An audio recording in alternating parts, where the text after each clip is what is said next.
You can call 0706 048 091. Of course, you heard in the news that trip, that Doc, do you have anything to say about that particular headline? Well, personally, I think they are setting a dangerous precedent. Yes, it's a respected clergy implications. I, um, what if Sheikh Zakzaki decides to have his own airstrip? Who does the security checks before the plane flies off from the airstrip? Would they have customs there? Would they have the police and all those that screens whatever aircraft that is landing and leaving there? So they are, I think they'll value because probably because he's a religious leader, but they are, in my view, they are setting up a dangerous precedent. So, is it allowed or is it okay?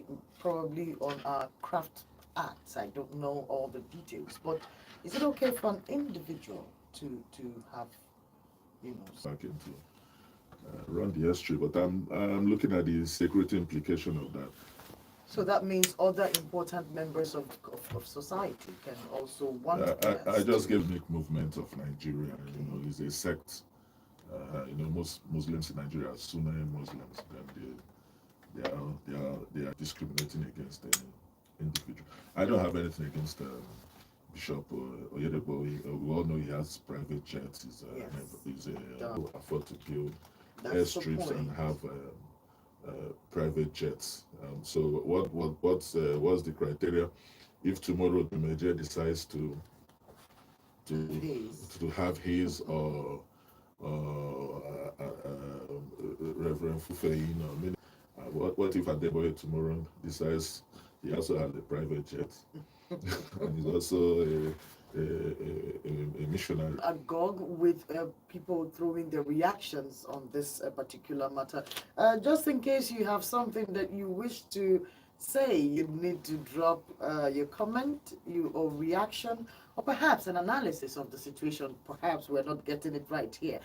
You can call 8347. Now, Dr. Chudiemelu is with me this morning, so you're sure that it's about to be very, very interesting. We will go to River State because interesting headlines are coming out from River State from the burning of the secretariat in different about three ship elections in River State, the violence and all the speculations and everything that's happening. What was your observation? They have money, but if you check the FAC location, they'll probably compared to Rivers State, but yet there's that emphasis on Rivers, and it rubs off on all whoever has been governor of Rivers State. If you have much money, so when you've had the jet for the governor, the Rivers State governor has his own personal jet, and I think Odili built the Rivers State government house in the form like a kind of copycat of the German chancellor. Probably after visiting Germany, he saw this and no, this should be. So they are washed with money.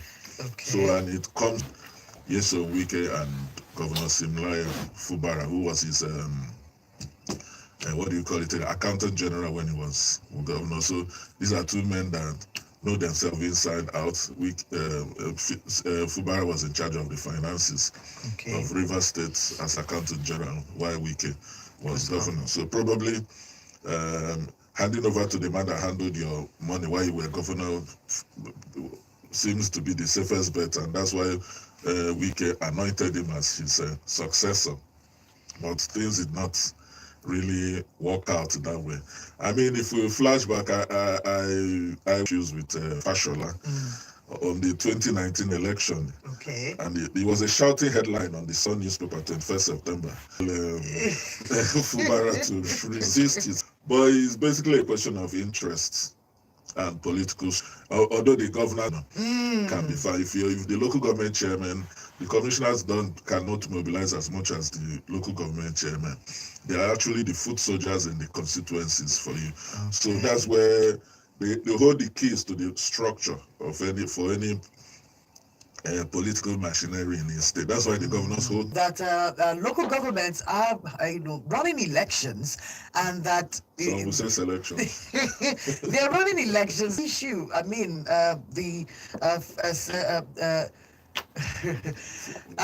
Wike, Fubara, no, it's the president. He has made a comment on yeah. the in the situation. I'm wondering, should the president should he be interfering in He's this? the commander in chief. He should be the father of the nation, but he's also the leader of a political party, the kind of party arrangement, even though he's technically still a PDP member. Which is ABC. Yeah. Now, he necessarily doesn't really have any business with the governance of River State. But why is his name still very paramount in the conversation of Rivers? No, but he told you that he can't, that any major characters in the PDP were actually handpicked. He had been bankrolling the party throughout as an opposition governor. He bankrolled the party single-handedly, if you put it that way. Single-handedly? Yes, with some will say with River State resources, but we don't have everybody. The PDP members find it hard to discipline him because his men are the ones running the show, and he's with the opposition at the same time, kind of eating his cake and, and be smiling. He's doing a good job for you. Keep the opposition in disarray. Which is really what Father Kosa Wike is doing now for the ruling party. Coming from the PDP this morning, the headlines on the Daily Post this morning from the PDP in Rivers on Tuesday night, where he expressed resentment on, the move of Fubara and his conduct and not obeying the Supreme Court ruling and all of that. But the PDP in his state are asking him to go to court. That I don't know. Why do you think? What do you think is going on here? I think they are cherry picking. On September 4, there was a Rivers State High Court judgment by Justice Igwe that ordered that local government election. Okay. Then on got a judgment from a superior court. They got a judgment of co-equal jurisdiction. Okay. Both the Rivers State High Court and the Federal High Court are equal. The Federal High Court Abuja was September 30. So depending on who you ask, they will cherry pick. Wike will tell you court order is referring to that of September 30. If you ask Fubara, he'll tell you a judgment that was given on September 4. So whoever was given that judgment on September 30, is it in this time and age, are they telling me they're not aware of that September 4 judgment or whatever? Just take to, as far as I'm concerned, make money from these politicians because they know the right thing to do. But it would seem that the conduct of the judiciary as a whole is beginning to affect us in every way because this disobedience of court orders and counter judgments and counter decisions, are they permissible in a democratic system? Say mischievous disobedience because, I mean, whoever is, the same police ignored the September 4 order from Justice Igwe of the River State High Court. And the two courts are courts of co-equal jurisdiction. It's not as if that of Abuja was an appeal court, current Chief Justice of the Federation. I think if you go historically, the Nigerian judiciary seems to do better when a woman is in charge. If you remember the time when Justice Aloma Mukhtar orders and judgments from our judiciary. So we hope Justice Kekereku will also follow suit. She has made promises. And of course, I don't know how they intend to achieve that. You say corruption in Nigeria, you sound like a broken record. People are tired. Oh you my want goodness. to see action, not talk. This is coming from the president. This is coming from the president. But what I'm wondering is wrong, but it looks like it. But I'm thinking, what do you think? Reaching corruption and all that to the citizens. They see in your time. And people have been betrayed and disappointed. There are some leaders they felt were really serious about corruption in that corruption fight. Probably sincerely he wanted to fight corruption.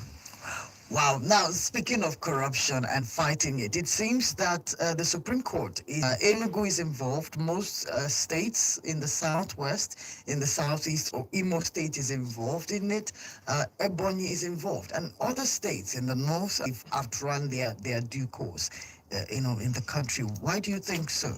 Uh, Though some people assume that it is because the EFCC is beginning to probe some governors or some officials when they leave office, that's probably why they're coming for the EFCC. the EFCC, my view, is a product of ad hocism that we like in this country. I mean, a government has a problem. Instead of taking we have a corruption problem. Instead of taking a holistic approach, Okay. we had the police. Why couldn't the police fight corruption? We had this special crime unit, SCID, special crime, whatever, in the police. Why wasn't it functioning? We used to make that special crime unit of the police force more effective. After all, even the EFCC are talking about 70% of them are policemen, and they still claim corruption, uh, offices, salaries, bureaucracy, official quarters, and bloating our recurrent expenditure for something that just the average well-motivated DPO can take care of. I mean, if you Really? steal money, there's a DPO, there's a police station near where whatever happened, and the police should be able to take care of it. So we have this penchant for ad hocism, something will have findings and all this is eat up money. Extra, people will be paid for all that. So coming, if I'm sorry if I seem to be digressing a bit, but I think if you look at if you put the EFCC through what we call a serious audit, apart from running after Yahoo boys and all these petty criminals and whatever, they've not really fought the real corruption. Kogi State, that is Yahya Bello. Yes. They've been trying to, get him to come and answer the invitation that they gave him for months now. Yes. And they've put out an arrest warrant for him. Police in Lagos on the same evening that he went to the EFCC facility, and they still are not able, even today, to arrest the ex-governor of Kogi State. So, as policemen, Yahya Bello, he has policemen under the same Inspector General. So I'm wondering, why can none of them get to arrest him? Why do you think something like that happens here? The man that gave the last order is in the organogram of governance. Do you think Yahya Bello is trying to on that? He is actually the image of the 16 governor EFCC suit. He is the image. I'm not a fan of Yahya Bello. I think he did very poorly in Kogi, and it was a great disappointment because he was actually the youngest governor that time when he became governor. We were all hopeful for him. And that was when gerontocrats were Kogi, apart from the media razzmatazz, if you ask me.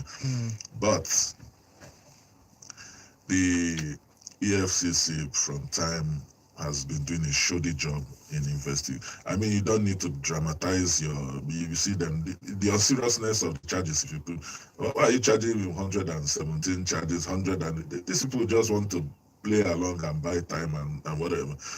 Get 3 most serious charges, charging for, I think, each of those, if 3 of those charges, put him, they should be able to put him away. You don't have to make the charges 100 plus. 100. It shows this, as far as I'm concerned, is a mark of unseriousness.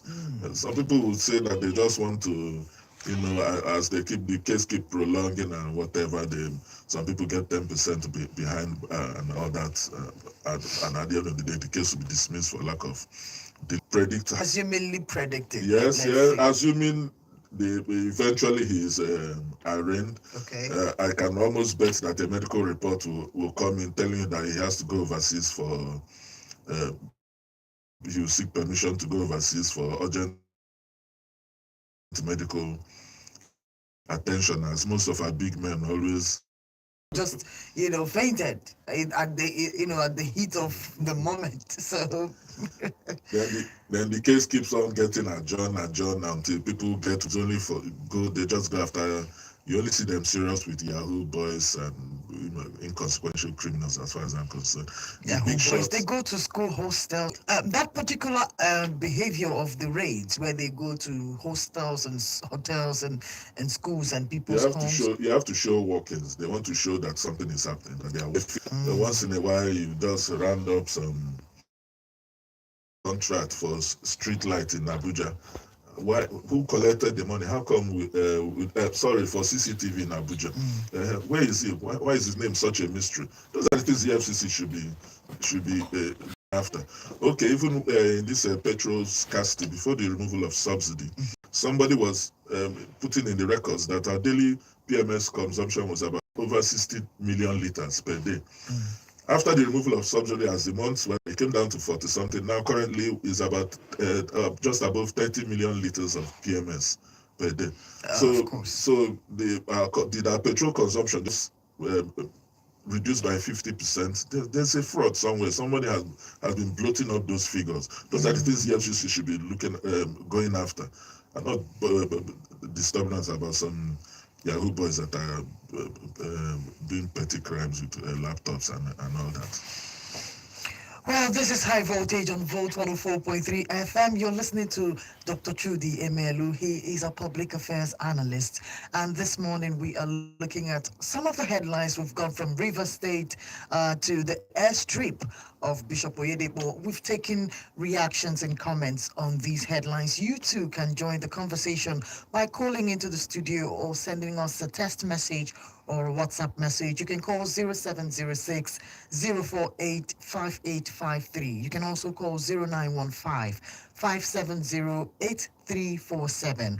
Okay, you can follow us on Facebook at Vote 104.3 FM, and you'll be a part of what we're doing. Now, speaking of petroleum and all of its business, let's go to the oil and gas sector. First of all, let's start with the fact that just 21 hours ago, Wale Tinubu's Owando has been shortlisted to buy Trinidad National Refinery. Now, I'm starting with this because this particular headline had a lot of reactions, on the socials, where people were saying that the Owando business was not even anything to write home about a year ago.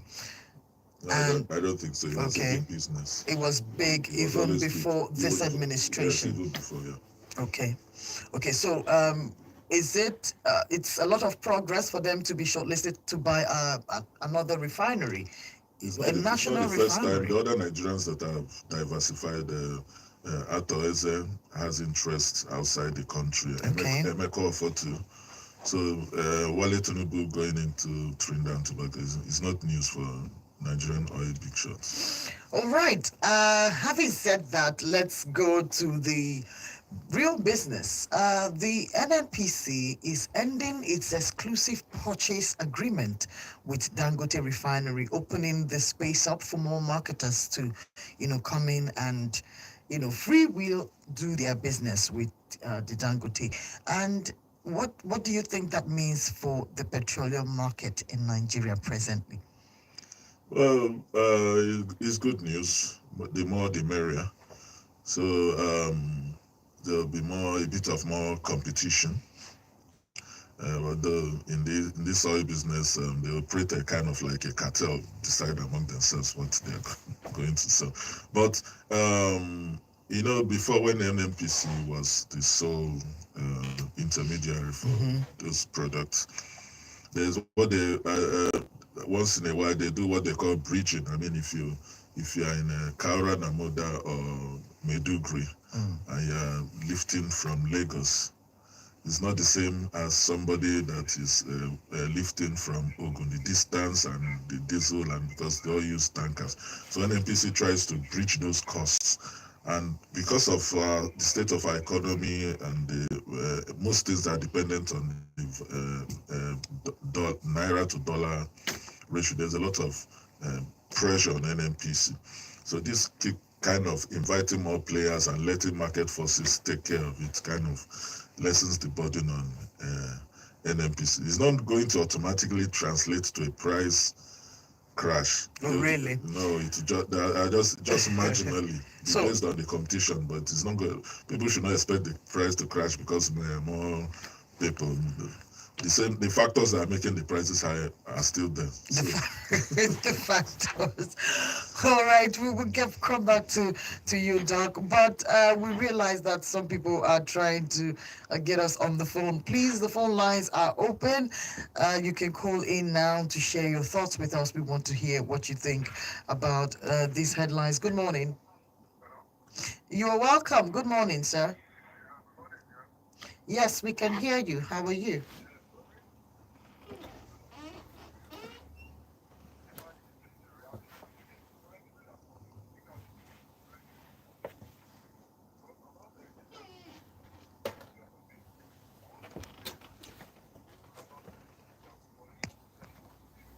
The police, they are criminals.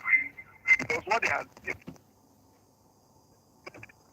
those Yahoo boys now and collect their property and everything from them, they will now have it option. Because I don't know the reason why when they think, okay, are you want to tell me that all these people now, none of them is eating or none of them is spending money? Or are you trying to tell me that, like, for example, now they will see somebody that is smoking, they will hold the person. They will say that is smoke. Are they not smoking also? Are they not criminal? So let's go straight to the point and speak the truth and let the truth set us free. You understand? Because I don't know why you see that we Nigerians will know the truth, but to speak it out is very difficult. Are we afraid of case or something of that nature? I'm not afraid of anybody. If someone wants to kill me, let him come and kill me. I will speak the truth. Sir, please, can you watch your language? All right. I think you're done.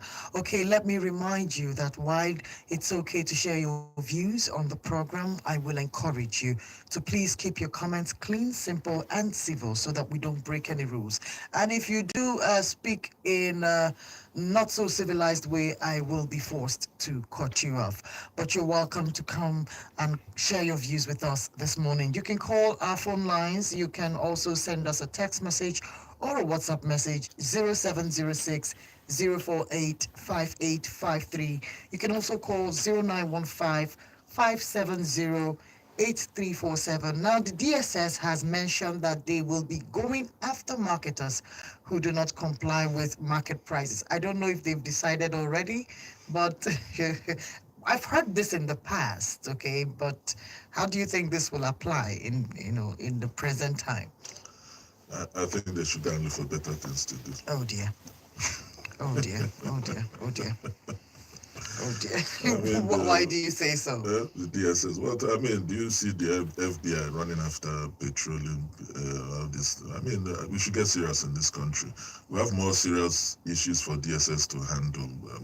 Our bushes, farmers can't farm in the farm. How do those what do you call it?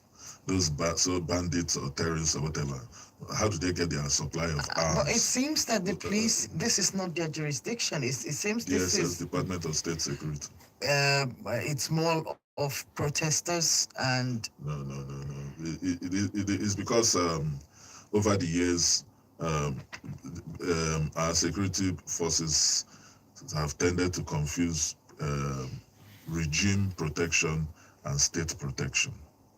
They okay. are there for the state, not but the most of the time the tendency is to just regime protection and Okay. not really the state. Because if let's say a governor's life or a president's life is threatened the way the average citizen's life is threatened by kidnappers and whatever, I think they'll be more up to their job and they won't even have time to be talking about petroleum marketers and whatever. I mean, that's not, as far as I'm concerned, they are just going as if they don't have better things to do. But speaking of marketers, then who gets to control? I mean, I remember some time during the Jonathan administration where marketers were not complying with said market prices, and we saw DSS try to deal with people who weren't complying with the price of petroleum at the time. One would think that if there's a reason for petrol to come down in this country right now in terms of price, and most marketers are not complying, that the DSS could chip in, do something about it. Do you think it's necessary? It still boils down to that ad hocism I talked about. Okay. When you let your institutions that are departments that should really handle these things, when they decay, you now try and ad hoc. It started with our security. Before, you don't see soldiers on the roads. But because you did not, the capacity of the police kept on depreciating You now started bringing soldiers to help complement. Now it's now common to see soldiers now. It's now common to see soldiers on the road. It shouldn't be so. It shouldn't be so. Soldiers should come out when there's a real threat, both internal and external. When you just the sight of those soldiers should get. These days, people don't really get that scared. We've seen situations I where see soldiers almost every day. They're taking money in the streets. Shouldn't be there. What should be in the barracks? So is that ad hocism? I mean, DSS, petroleum products. I mean, it doesn't sound. What is the DPR? Although I don't know how they did some reshuffling of the NNPC. I used to know them as DPR and all those regulatory sectors in the NNPC. Okay. And just as I said, the ordinary DPO next to wherever the filling petrol station or whatever that is should be able to handle any criminal, but you don't empower the police. Let our police be top notch. Let them be motivated. Let them have enough vehicles. Let them be well paid. Then you need all these ad hoc approaches to problems. You bring in the DSS. You bring in soldiers to come and elections. Just ordinary police. Empower them. Let them be capable.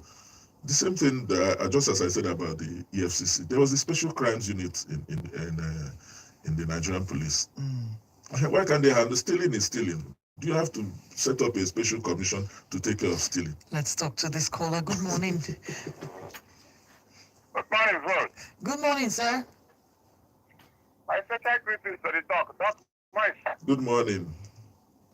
Okay, from Abana Road. You're welcome, my good man. Doc, you are right concerning the issue of EFCC. However, if we start to scrap the institutions that are not performing in Nigeria, even the police force will be scrapped. Because that's a plain truth. But if you look very well, you'll discover that the people who are actually calling for the scrapping of EFCC are not the people that are supposed to say it. When such a thing emanated from Kogi, their guests can be as right as mine, the FM. It is the Kogi state government that started it, and you know the way they have been going with EFCC. And then coming down for only 2 states in the southeast supported the scrapping, Enugu State and Anambra. You could recall that Soludo was even against EFCC probing the other man, Obiayo, saying that EFCC should not probe it. So you can understand why it is equally against EFCC. And for the Enugu man, recall that while he was the commissioner for finance, EFCC, detained him for almost 10 months because of the alleged corruption he committed with the former governor Chimaroke. And presently, he is averse to EFCC. You won't blame him on your corona people. But I believe that it is only those that have skeleton in their cupboard who always be against that EFCC. They do. So now, to me, scrapping it will not be the best because it will create a very big problem in the fight against corruption and our corruption index worldwide. If EFCC is scrapped, ICPC is scrapped, as well as the third one, which is this, the people that is in charge of asset declaration. If they code of conduct bureau. Thank you. If they trade, that's what they are recommending, that the trade should be scattered. If they are scrapped, I wonder how the international organizations will now see Nigeria. It then means our corruption index will get down to 0. So, to me, I think they should allow them. The only thing is that I quite agree with you that Obasanjo just used it just to withhold the political opponents. But I think to me, they have done more good than harm. We should allow it.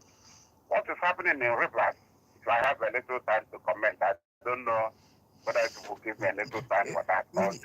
We are giving you time, sir. Share your thoughts. We're here. Thank you very much. For the Rivers man, like Doc rightly said, I do not even remember that there was a time that Wike told Ambode to fight for his position. That's a very nice, he actually did a very nice research. Thank you very much for that information you brought to the fore. I think Wike is making a very big mistake, very, very big one. But he can when people talk about Wike being strong, he is not strong. The only thing is that he has the backing of Mr. President. If Mr. President wants me to hands off Rivers State, he will do it today. And unfortunately, the PDP, National Working Committee, has even committed more blunder than even Tinubu.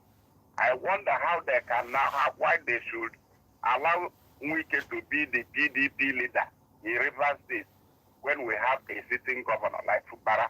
No matter what, it's true that, as you rightly said, that Wike is bankrolling all of them. If he's bankrolling them, that should not be a guarantee to start doing illegalities. It's wrong. So I believe that by God's grace, Fubara will succeed. And one thing that there's another interpretation to what is happening in Rivers. We have, for the past 3 years, from Odele to Amechi to Wike, 3 of them are Igbos. And this is the only time a non-Igbo since 1999 is to head the Rivers as governor. And they became against him. It's not good. It's not good. It's the same thing we are crying here in the southeast. Wike won't agree he's Igbo. Sir? Wike will tell you he's not Igbo. But we know he's an Igbo man. Now forget about what he's saying, because we know that from the same place with Amechi. So if I'm from Woody local government, if I say I'm not from Woody, and maybe somebody from Woody says he's from Woody, the fact that I'm saying I'm not from Woody will not stop me being from Woody in as much as my local government is. So if we say he's not from Igbo, we know he's from Igbo. We can see because they put a little pronunciation. So to me, they should allow that man, Fubara, to be. And it is wrong, because I think the people who are now suffering it are the Rivers people. The earlier we can step out from it, the better. Thank you very much, Doc, and thanks for the analysis. Greetings, Mr. Okay. Thank you for calling into the show. If you were lucky, you'll be our last caller before we take it back to the doc so that he can round it all up for us. Doc, I wanted to ask you, because it seems okay, so let's talk to someone else before I ask you that question. Good morning. Good morning, Melvin. Good morning, my good friend. Good morning, Doc. Justice from Aban. You're welcome, sir. Yeah, you see, when we fail to do things rightly, this is the outcome of it coming out now. See, how EFCC was horribly established is the bone of contention now. Why do we always fail to do things right? Obasanjo horribly established that commission in order to withhold his enemies. And the fallback we are having now is what we are suffering now. If EFCC, the original plan of EFCC was to fight corruption, nobody will be crying foul now, just like the FBI or whatever they call it in other places. It's because we fail to do things right, and we are paying dearly for it. What if they get a favorable judgment now? What will happen to us? What if the Supreme Court said otherwise? Now what will happen? Because the foundation is faulty, and what can the righteous do? This is what we face in this country. See what Wike is doing now. Wike forgets that before him, there has been a golden boy who, in his own days, was the alpha and omega of the whole thing. And where is Peter Odilena? Where is he? Wike failed to understand that one day he's going to leave the stage. It definitely will leave the stage, and nothing will be heard about Wike, because if you mention Peter Odilena now, most of those people who were born before 1990 something now does not even know who he is. Why are we like this? Sometimes if you see, I've stopped calling because I don't know where we lost our morality in this country. I'm totally fed up of these things. When we fail to see things are being done, but things are not rightly done. Whatever we do in order to accommodate one or selfish interest of our hours, not having the public or the generality in mind, that is the problem we are suffering. If I'm a governor now, I'll put up a policy that will benefit me, whether it affects the people, I don't care. Once the policy affects benefit me, everybody can go to sleep. Tomorrow somebody will reverse it, and that is the problem we have, and we continue to have this problem. I'm not expected to call this morning, but I am full of rage and anger. Good morning. Good morning to you, Justice. Your feelings are understandable considering how things are going. Doc, please round it all up. Anything you want to drop for the people. I mean, you can just hear what Justice said, and I am sure that most Nigerians actually feel that way. Please, can you help assuage everyone the best way you can? I think our people should not lose hope. There's still light at the end of the tunnel. If you look where you see that light. Please explain the light to me. If you could just use 2 minutes so that we can No, run off. there have been countries that have gone through worse. Really? Even Argentina, you look at Venezuela. There are countries in worse conditions than One Nigeria. would think we're If doing Argentina, good and then we went back. if Argentina could be in a better place today than, I mean, there was a time people were scrambling. You go to banks, you can't pull out your money in Argentina. Lines and rows of people. There's a time in Venezuela, even up to now, they will borrow loads of their currency. Really? Yeah, Venezuela, Zimbabwe. So we are at least we've not gone to that extent, and so there's hope, and we are resilient people. Really? I think we shouldn't give up. Everybody should keep fighting. All of us will go die here. I beg. All right. Well, that is Dr. Trudy Emelu. He's a public affairs analyst, and of course, he's a friend of Vote FM, and he comes here when he can, when I force him to come.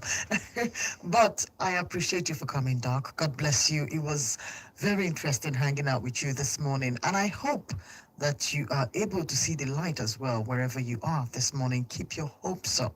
Try to keep your head up as well, because at the end of the day, we're all doing it for ourselves, okay? Be good to yourself and to everyone else around you so that, love yourself, and then you can be able to love your neighbor. Well, I'll see you again tomorrow as this program comes to you every weekday, Mondays through Fridays, 9 a.m. till 10. It's High Voltage. You can follow us on YouTube, like, subscribe, and share High Voltage News. All right, I'll see you again tomorrow. I am Mavis Atudume. Try to have a good day ahead.